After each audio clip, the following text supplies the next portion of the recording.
कुरान से मोहब्बत करने वाला, कुरान की सोहबत में रहने वाला हमेशा हिदायत याफ्ता रहता है।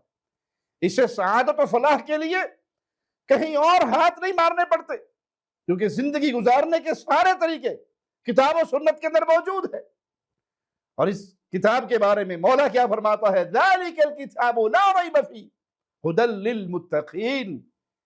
ये किताब, इसमें कोई शक नहीं, और बचने वालों के लिए ये सरासर हिदायत है, ये मुकम्मल हिदायत का पैगाम है। कुरान की सोहबत में रहने वाला हमेशा खुशी में होता है, सरूर में होता है।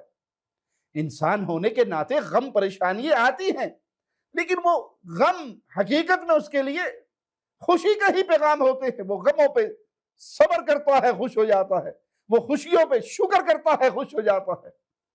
फलनुहय्यन्नहु हयातन तय्यिबा, हम उसे पाकीज़ा जिंदगी देते हैं।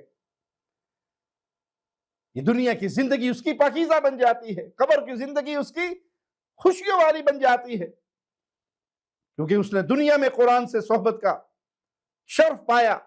ये कुरान उसकी कब्र के अंदर भी उसका साथी, हशर में भी उसका साथी।